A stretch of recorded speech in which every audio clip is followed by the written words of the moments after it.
kita sampai kepada firman Tuhan. Hari ini kita akan melihat Kisah Rasul pasal 18. Jadi kita melihat bagaimanakah Paulus melayani di Korintus yang masih asing kepada Paulus. Tapi Paulus tahu bahwasanya Roh Kudus menyertai dia, dan dia maju terus mengabarkan Injil di Korintus walaupun dia telah mendapat banyak tekanan-tekanan di Athena. Sebab Paulus berangkat dari Athena menuju Korintus setelah dia melayani di Athena. Saudara, dikatakan tadi di sini kemudian Paulus meninggalkan Athena lalu pergi ke Korintus. Memang sangat sulit pelayanan Paulus di Athena.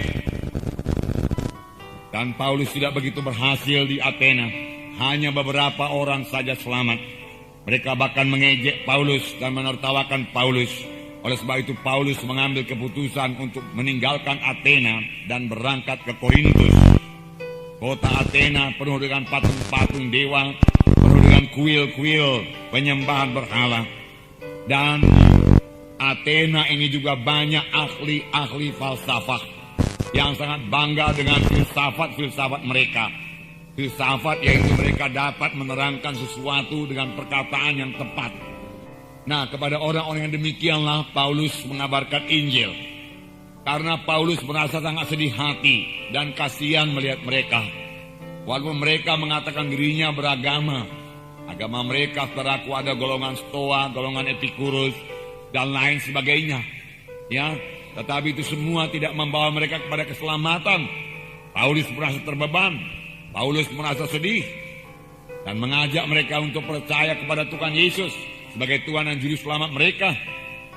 Lalu Paulus waktu berbicara dalam majelis Areopagus mereka di Bukit Mars, dia katakan satu khotbah yang terkenal, saudara. Begitu baik khotbah tersebut, saudara. Tetapi hasilnya, saudaraku, tidak begitu banyak orang diselamatkan. Hanya beberapa orang saja selamat. Bahkan waktu Paulus mulai mengkhotbahkan mengenai Tuhan Yesus, kematian dan kebangkitannya, mereka menertawakan Paulus dan mengejek Paulus. Mereka mengatakan Paulus itu seorang pleter. Pleter yaitu seekor burung kecil, ya, yang suka memungut makanan di sana sini, di sana sini. Nah, jadi dia katakan Paulus sedikit falsafah di sini, sedikit falsafah di sana, sedikit falsafah di sini. Lalu kau kumpulkan, kau beritakan kepada kami. Oleh sebab itu Paulus digelar oleh mereka itu, dinamai mereka itu si pleter. Si pleter itu meremehkan, melecehkan Paulus. Jadi mereka, saudaraku, tidak percaya kepada Injil yang dibawa oleh Paulus. Oleh sebab itu, saudaraku, Paulus mengambil keputusan berangkat ke Korintus dengan hati yang berat, saudaraku. Dia tidak begitu berhasil di Athena, hatinya berat. Namun itu tidak membuat Paulus berhenti mengabarkan Injil. Dia diejek di Athena, tetapi dia meneruskan pelayanannya ke Korintus. Dia tidak mau kalah. Dan nanti kita baca bahwasanya sesampainya di Korintus dia sudah dalam keadaan lemah. Sampainya di Korintus dia sangat takut untuk gagal kembali. Jadi dia mengabarkan Injil pada mulanya seorang diri saja di Korintus. Padahal Korintus kota yang besar, kota perdagangan pada waktu itu. Penduduknya kira-kira 400.000 jiwa. Itu masuk kota yang besar, jajahan Roma. Jadi nyatalah, saudaraku, di Korintus ini Paulus menghadapi tantangan yang sangat berat. Tetapi dia percayakan Injil Tuhan. Dia percaya Injil Tuhan bisa mengobatkan mereka. Dan Tuhan yang mengutus Paulus ke Korintus. Oleh sebab itu bagaimanapun jahatnya kota itu, bagaimanapun najisnya kota Korintus itu, bagaimanapun gelapnya kota Korintus itu, Paulus mengabarkan Injil Tuhan dengan bersandar penuh kepada kuasa Tuhan. Nah, apa yang diperbuat oleh Paulus di Korintus? Yang pertama, saudaraku, kita melihat Paulus mengabarkan Tuhan Yesus yang tersalib dan bangkit dari kematian. Itulah berita Paulus.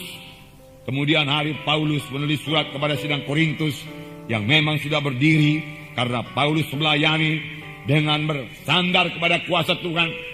Dia tidak lagi bersandar kepada kekuatannya, kepada hikmatnya. Tidak, bersandar sepenuh pada kuasa Tuhan.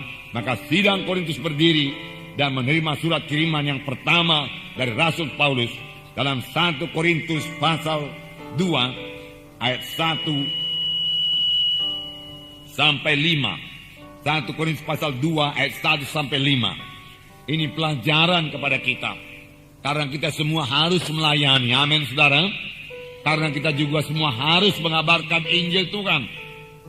Dan kelihatannya di Korintus ini Paulus sangat berhasil. Walaupun saudara budayanya lain, tetapi Paulus berhasil mengabarkan Injil di Korintus. Sehingga sidang Tuhan berdiri di Korintus.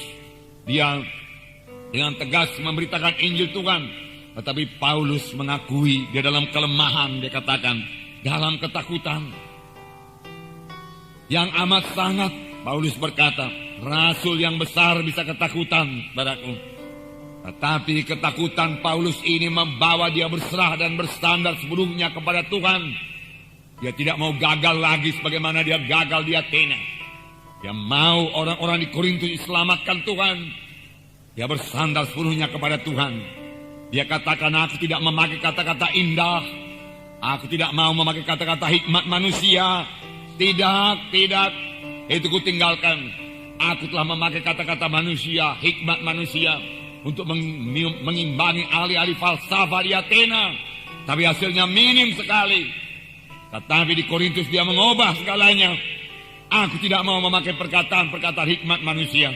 Aku pakai perkataan Tuhan yang hidup. Dia katakan, untuk menyampaikan kesaksian Allah kepada kamu.